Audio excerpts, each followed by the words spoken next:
Hello everyone. नमस्कार आप सभी को। उम्मीद करता हूँ आप सभी अच्छे होंगे, तैयारी आपकी अच्छी चल रही होगी। आज के वीडियो में 6 मार्च 2024 के करंट अफेयर डिस्कस करेंगे। सारी न्यूज़ इंपॉर्टेंट है, इसलिए बहुत ही ध्यान से समझिएगा और सुनिएगा। करंट अफेयर की पीडीएफ आप डेली के डेली स्टैटिक जीके के साथ मेरे टेलीग्राम ग्रुप से डाउनलोड कर सकते हैं। मेरे टेलीग्राम का ऑफिशियल लिंक वीडियो के डिस्क्रिप्शन में आपको सबसे ऊपर मिल जाएगा। चलिए अब सबसे पहले बात कर लेते हैं कल के क्वेश्चन की। कल मैंने आपसे सवाल ये पूछा था कि इनमें से यह कौन सा खेल है जिसे पहले मेंटोनेट के नाम से जाना जाता था। तो इसका सही आंसर है वॉलीबॉल। वॉलीबॉल को पहले मेंटोनेट के नाम से जाना जाता था। वॉलीबॉल की शुरुआत सन 1895 में हुई थी। और जो इस खेल के इन्वेंटर हैं, इनका नाम क्या है? इनका नाम है विलियम विलियम मॉर्गन। क्या नाम है? William Morgan. और आपको ध्यान रखना है, हमारे ये कौन से पड़ोसी देश हैं जिनका नेशनल खेल वॉलीबॉल है। तो एक तो नेपाल है जिसका राष्ट्रीय खेल वॉलीबॉल है, और दूसरा है श्रीलंका। और लास्ट टू लास्ट ईयर, मतलब आप बोल सकते हो 2022 का जो यूपी ट्रिपल एससी का एग्जाम था, उसमें ये क्वेश्चन आपसे पूछा गया था। और उसमें ऑप्शन में श्रीलंका नहीं था, नेपाल था। अब शुरू करेंगे करंट अफेयर। अभी हाल ही में डिफेंस कनेक्ट 2024 का आयोजन नई दिल्ली में किया गया। तो इसका उद्घाटन किसके द्वारा किया गया? तो रक्षा मंत्री राजनाथ सिंह के द्वारा इसका उद्घाटन किया गया। और डिफेंस कनेक्ट इस वजह से आयोजित किया गया कि इसमें दुनिया भर के कई सारे डिफेंस बिजनेस पर्सन्स ने, या आप बोल सकते हो उनकी एजेंसीज ने हिस्सा लिया। और साथ में भारत के ऐसे स्टार्टअप जो कि डिफेंस सेक्टर के लिए इक्विपमेंट्स बनाने का काम करते हैं। इतना ही नहीं, पॉलिसी मेकर्स हो गए और भी डिफेंस इंडस्ट्री के जो बड़े बड़े लीडर्स हैं, हमारी आर्म्ड फोर्सेस, उन सभी ने यहाँ पर हिस्सा लिया। इस पर्टिकुलर कॉन्फ्रेंस का मेन उद्देश्य ये था कि जो हमारी आर्म्ड फोर्सेस हैं वो अपनी रिक्वायरमेंट बता सकें कि इन फ्यूचर उन्हें कौन कौन से इक्विपमेंट चाहिए। और साथ में एमएसएमईज को इसलिए लाया गया कि उन्हें लिस्ट किया जा सके कि कौन सा एमएसएमई किस किस इक्विपमेंट को बना सकता है। क्योंकि जाहिर सी बात है, जब हम ज़्यादा से ज़्यादा इक्विपमेंट भारत में बनाएंगे, तभी हम इंडिपेंडेंट कंट्री हो पाएंगे एक तरीके से, जो कि किसी के ऊपर डिपेंडेंट ना हो। अभी हमारी काफ़ी सारी डिपेंडेंसी है दूसरे कंट्रीज के ऊपर जिनसे हम डिफेंस इक्विपमेंट खरीदते हैं, जैसे कि रशिया हो गया, फ्रांस हो गया और अमेरिका हो गया। तो एक तरीके से ये मेक इन इंडिया प्रोजेक्ट का हिस्सा ही है। अभी हाल ही में किसके द्वारा आयुष आईसीएमआर का एडवांस सेंटर नई दिल्ली में लॉन्च किया गया है? तो ये है health minister doctor Mansukh Mandaviya. इनके द्वारा नई दिल्ली का जो एम्स है, वहां पर आयुष आईसीएमआर का नया एडवांस सेंटर खोला गया है। और ये भारत का पहला आयुष एडवांस सेंटर है। इसका सीधा सा मतलब यह है कि नई दिल्ली के एम्स के अंदर एक अलग से सेंटर बनाया गया है, जहां पर आयुष, यूनानी और सिद्ध, ये जो दवाएं हैं और होम्योपैथी दवाएं हैं, इनसे स्पेशली इलाज किया जाएगा पेशेंट्स का। इसके अलावा और भी एम्स हैं, जैसे कि एम्स नागपुर में भी ये बहुत ही जल्द खोला जाएगा, और एम्स ऋषिकेश में भी इसका उद्घाटन किया जाएगा। एम्स जोधपुर में भी ये इनॉग्रेट किया जाएगा। तो टोटल भारत के 4 एम्स हैं जहां पर इसका शुभारंभ इसी महीने कर दिया जाएगा। फिलहाल इसकी शुरुआत नई दिल्ली से करी गई है। और क्या आप बता सकते हो इस टाइम पर आयुष मंत्रालय के मिनिस्टर कौन है? वैसे आयुष का मतलब है A for Ayurveda, Y for yoga, U for Unani, S for Siddha and H for homeopathy. Ayush मंत्रालय की शुरुआत मोदी सरकार के द्वारा इसलिए करी गई है कि जो एलोपैथी दवाएं हैं उनमें साइड इफेक्ट भी बहुत होते हैं, और वो अमेरिका जैसे देशों से काफ़ी महंगे फॉर्मूलाज के साथ मंगाई जाती हैं। तो क्यों नहीं ऐसा किया जाए कि उसके ऊपर से डिपेंडेंसी खत्म करके हम होम्योपैथी दवाओं की ओर बढ़ें, जिनके कोई भी ड्रॉबैक्स नहीं होते हैं। राष्ट्रीय सुरक्षा दिवस हर वर्ष कौन से दिन मनाया जाता है? तो ये दिवस हमेशा मनाया जाता है 4 मार्च को। और इस दिवस की शुरुआत पहली बार करी गई थी 1972 में। 1972 में भारत में नेशनल सेफ्टी काउंसिल की स्थापना करी गई थी। इस काउंसिल का मेन उद्देश्य ये था कि पूरे भारत भर में हर संस्थान के अंदर काम करने वाले जो एम्प्लॉय हैं, उनकी सिक्योरिटी का भी ध्यान रखा जाए। जैसे एग्जाम्पल के तौर पर कोल इंडिया लिमिटेड हो गया। तो कोल इंडिया लिमिटेड का काम क्या है? कोयले का उत्पादन करना। अब इसके जो एम्प्लॉयज होते हैं वो खदानों के अंदर काम करते हैं। तो कोल इंडिया लिमिटेड को कहीं ना कहीं ऐसी व्यवस्थाएं करनी चाहिए जो कि उनके एम्प्लॉयज को सुरक्षित रखें। तो ये सारी चीजें नेशनल सेफ्टी काउंसिल का काम था, मॉनिटर एंड कंट्रोल करना। तो इन्होंने ही 4 मार्च को डिसाइड किया था 1972 में कि हर वर्ष यह दिवस मनाया जाएगा। सीमा सुरक्षा बल, जिसको बोलते हैं बॉर्डर सिक्योरिटी फोर्सेस, भारत की पैरामिलिट्री फोर्सेस में से एक है और बीएसएफ में पहली बार कोई महिला अधिकारी हैं जिनको स्नाइपर की पोस्ट मिली हुई है या फिर स्नाइपर के रूप में इनका जो प्रोफाइल है वो दर्ज किया गया है। तो ये जो आपको ये हैं सुमन कुमारी, क्या नाम है इनका? सब इंस्पेक्टर सुमन कुमारी।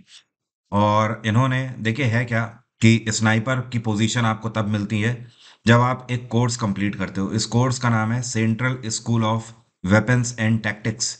ये स्कूल इंदौर में है, मध्य प्रदेश के, और वहां पर 8 सप्ताह का एक कोर्स होता है। ये कोर्स आपको पूरा करना होता है। इस कोर्स में टोटल इस बार 56 बीएसएफ के अधिकारियों ने हिस्सा लिया था, जिसमें से सुमन कुमारी इकलौती महिला अधिकारी थी और इन्होंने 8 सप्ताह के इस टेस्ट को पास भी किया है। अब इनको ट्रेनर के रूप में अपॉइंट किया जा रहा है कि ये बीएसएफ में आने वाले टाइम पे दूसरे जो पर्सन्स होंगे, जो पर्सनल्स होंगे, उनको ट्रेनिंग देने का काम करेंगी। स्नाइपर्स आपको नहीं पता है तो बता दूं, चाहे स्पेशल फोर्सेस हो, चाहे कोई भी पैरामिलिट्री फोर्सेस हो, चाहे इंडियन आर्मी हो, नेवी हो, एयरफोर्स हो, हर एक हमारी डिफेंस यूनिट में स्नाइपर्स होते हैं। स्नाइपर्स की खास बात ये होती है कि दरअसल ये एक गन होती है जिसे स्नाइपर बुलाया जाता है। ये लंबी दूरी की मारक क्षमता रखती है और कहीं ना कहीं इसकी अपनी एक पोजीशन होती है। उस पोजीशन से दूर से ही जो स्नाइपर कैंडिडेट होता है वो अपने टारगेट पे नजर रख सकता है और उसे न्यूट्रलाइज कर सकता है बड़ी आसानी से।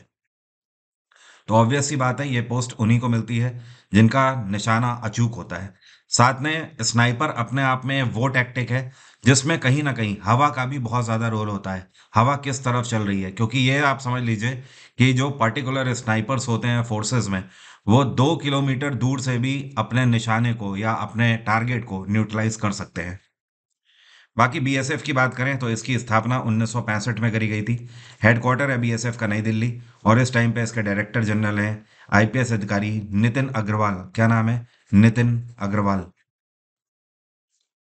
कौन से राज्य के मुख्यमंत्री हैं जिनके द्वारा हाल ही में मुख्यमंत्री युवा उद्यमी विकास अभियान योजना शुरू करी गई है? तो इसको उत्तर प्रदेश के मुख्यमंत्री योगी आदित्यनाथ के द्वारा शुरू किया गया है। अब देखिए, मुख्यमंत्री युवा उद्यमी विकास अभियान का मेन उद्देश्य ये है कि उत्तर प्रदेश का जो युवा वर्ग है उसको कहीं ना कहीं रोजगार मिले या फिर अपना खुद का काम करने के लिए सपोर्ट मिले। तो इस योजना के अंतर्गत योगी सरकार ने 1,000 करोड़ की धनराशि आवंटित करी है। इस पैसे की मदद से उत्तर प्रदेश का वो युवा जो कि अपना खुद का व्यापार करना चाहता है, बिजनेस करना चाहता है, उसको 5 लाख रुपए तक का लोन दिया जाएगा। खास बात यह है, ये 5 लाख रुपए तक का जो लोन होगा ये इंटरेस्ट फ्री लोन होगा। इस पर आपको एक भी रुपया ब्याज देने की जरूरत नहीं होगी। एंड अपार्ट फ्रॉम दिस, ऐसे युवा जो कि नौकरी करना चाहते हैं तो उनके लिए स्किल डेवलपमेंट प्रोग्राम भी इसके अंतर्गत चलाया जाएगा। उत्तर प्रदेश में गवर्नर हैं आनंदीबेन पटेल। उड़ीसा में नवीन पटनायक की सरकार है। कर्नाटक के मुख्यमंत्री कौन है, क्या आप मुझे कमेंट बॉक्स में लिखकर बता सकते हैं? और तमिलनाडु में इस टाइम पे एमके स्टालिन की सरकार है। हाल ही में बिहार के नए मुख्य सचिव के रूप में किसने पदभार संभाला है? चीफ सेक्रेटरी, एक तरीके से ये समझ लीजिए कि किसी भी राज्य के अंदर जो चीफ सेक्रेटरी होता है वो सीधे चीफ मिनिस्टर को ही रिपोर्ट करता है। तो मुख्यमंत्री के जस्ट नीचे की आप पोस्ट समझ सकते हो। तो ये अपॉइंट किए गए हैं सीनियर आईएएस अधिकारी ब्रजेश मल्होत्रा। ब्रजेश मल्होत्रा 1989 बैच के अधिकारी हैं और इन्होंने जिनकी जगह ली है इनका नाम है अमीर सुबहानी। क्या नाम है? अमीर सुबहानी। ये 1987 बैच के थे और इन्होंने वॉलंटरी रिटायरमेंट ले लिया है। वॉलंटरी रिटायरमेंट का मतलब ये होता है कि आपकी रिटायरमेंट एज होने से पहले ही आप अपनी स्वेच्छा से जब रिटायरमेंट लेते हैं तो उसे वॉलंटरी रिटायरमेंट बोला जाता है। बिहार में इस टाइम पे मुख्यमंत्री कौन है? ये हैं नीतीश कुमार। बिहार के गवर्नर हैं आर वी अर्लेकर। कौन है? राजेंद्र विश्वनाथ अर्लेकर। हाल ही में रिजर्व बैंक ऑफ इंडिया के द्वारा ये कौन से दो बैंक हैं जिनके मर्जर को लेकर मंजूरी दे दी गई है? तो आरबीआई ने फिनकेयर स्मॉल फाइनेंस बैंक और एयू स्मॉल फाइनेंस बैंक दोनों के मर्जर की अनुमति दे दी है। देखिए, रिजर्व बैंक ऑफ इंडिया के पास अधिकार है एक बैंकों को मर्ज करने का। इसको बोलते हैं आरबीआई रेगुलेशन एक्ट 1949 के अंतर्गत सेक्शन 44A है। ठीक है, जिसमें यह नियम है कि रिजर्व बैंक ऑफ इंडिया चाहे तो दो बैंकों का मर्जर कर सकती है। बैंकों का मर्जर तब किया जाता है जब किसी भी बैंक का एनपीए लगातार बढ़ता चला जा रहा हो। एनपीए का मतलब होता है नॉन परफॉर्मिंग एसेट। इसका सीधा सा मतलब यह है कि बैंक ने लोन दिया लेकिन उस लोन की धनराशि को बैंक वसूल नहीं कर पाया। जब ये बढ़ता चला जाता है तो कहीं ना कहीं उस बैंक का मर्जर कर देना ही बेहतर होता है, क्योंकि जाहिर सी बात है वो बैंक खुद को चलाने की स्थिति में नहीं होता है। तो इस मर्जर के अंदर एयू स्मॉल फाइनेंस बैंक जो है ये लीडिंग बैंक होगा। मतलब सीधी सी बात आप ये समझ लीजिए, फिनकेयर स्मॉल फाइनेंस बैंक की जितनी भी ब्रांच हैं अब वो सब एयू स्मॉल फाइनेंस बैंक की ब्रांच के नाम से जानी जाएंगी। एयू स्मॉल फाइनेंस बैंक काफी पुराना है, 1996 में इसकी स्थापना करी गई थी। इसका हेडक्वार्टर है जयपुर और इसके सीईओ हैं संजय अग्रवाल। दूसरी तरफ फिनकेयर स्मॉल फाइनेंस बैंक ये काफी नया बैंक है, 2017 में इसकी स्थापना करी गई थी। इसका हेडक्वार्टर है बेंगलोर और इसके सीईओ हैं राजीव यादव। कौन है? Rajiv Yadav. By the way RBI की स्थापना 1935 में करी गई थी। इसका राष्ट्रीयकरण 1949 में हुआ था और इसके गवर्नर हैं इस टाइम पे शक्तिकांत दास। ये आरबीआई के 25वें गवर्नर हैं। हाल ही में गुवाहाटी रिफाइनरी के नए हेड के रूप में किसको अपॉइंट किया गया है? तो ये है पीके बासुमतारी। क्या नाम है? पीके बासुमतारी। पूरा नाम है इनका प्रदीप कुमार बासुमतारी। और इससे पहले ये गुवाहाटी रिफाइनरी में चीफ जनरल मैनेजर की पोस्ट पे कार्यरत थे। ये कौन सा राज्य है भारत का जहां पर जो यहाँ की जनजातियां हैं वो एक पोशाक पहनती हैं? आदिवासी जनजातियां वो एक पोशाक पहनती हैं इस पर्टिकुलर कपड़े की। इसे रीसा बोला जाता है। तो इस पोशाक के लिए ये कौन सा राज्य है जिसको जीआई टैग दिया गया है? तो ये है त्रिपुरा।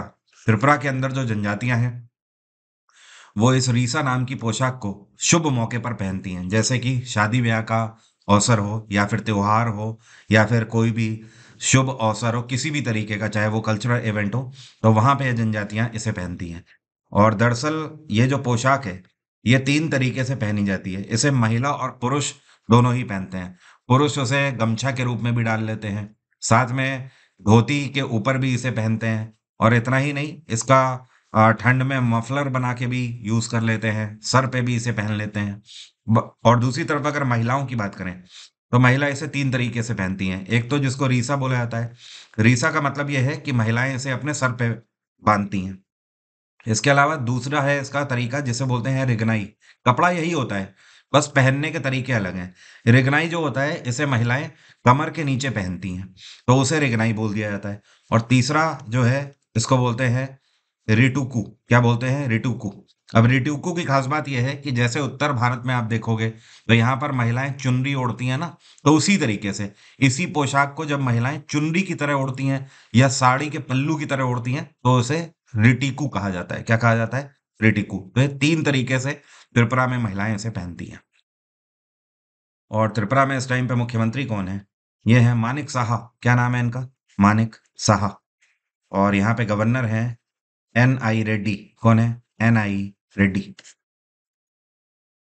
भारत का पहला स्वदेशी मतलब पूरे तरीके से भारत में निर्मित फास्ट ब्रीडर रिएक्टर का प्रोटोटाइप कहां पर लॉन्च किया गया है?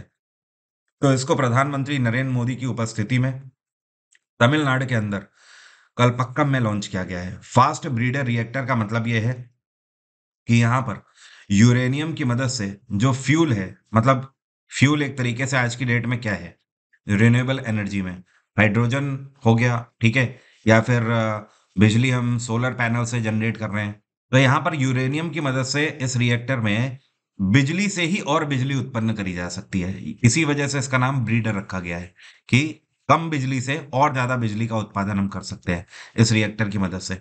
ऐसा पहली बार हुआ है कि इस तरीके का फास्ट ब्रीडर रिएक्टर भारत में पूरे तरीके से निर्मित हुआ है। तमिलनाडु में एम के स्टालिन है मुख्यमंत्री। और इनकी पार्टी का क्या नाम है? इनकी पार्टी का नाम है द्रविड़ मुनेत्र कशगम, डीएमके इसको बोलते हैं।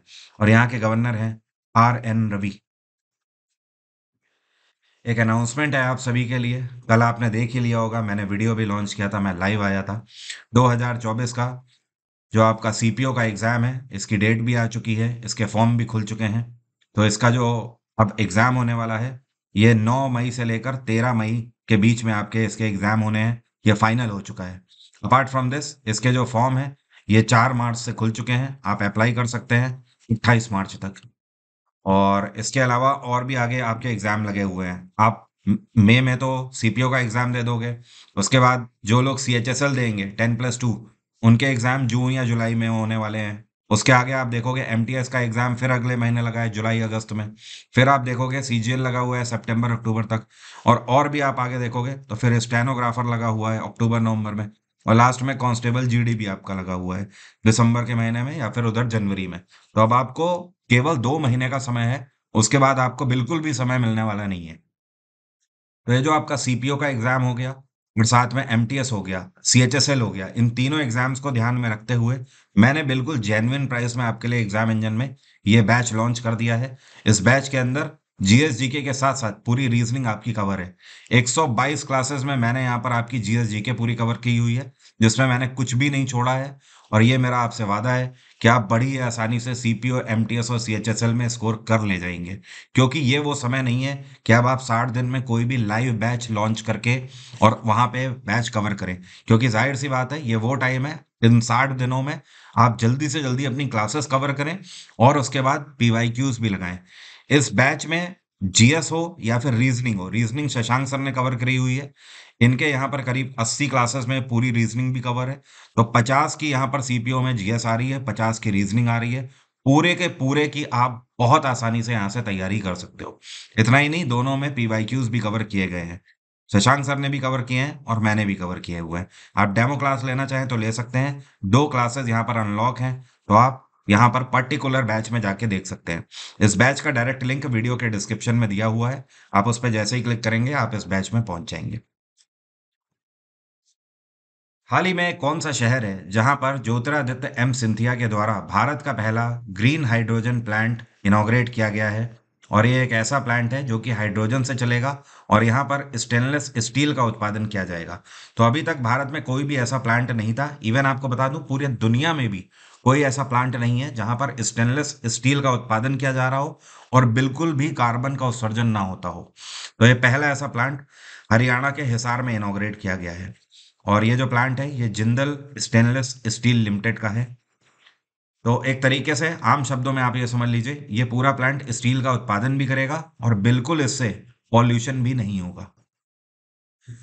और ये पूरे साल भर में 2700 मीट्रिक टन कार्बन उत्सर्जन को कम करेगा ये प्लांट।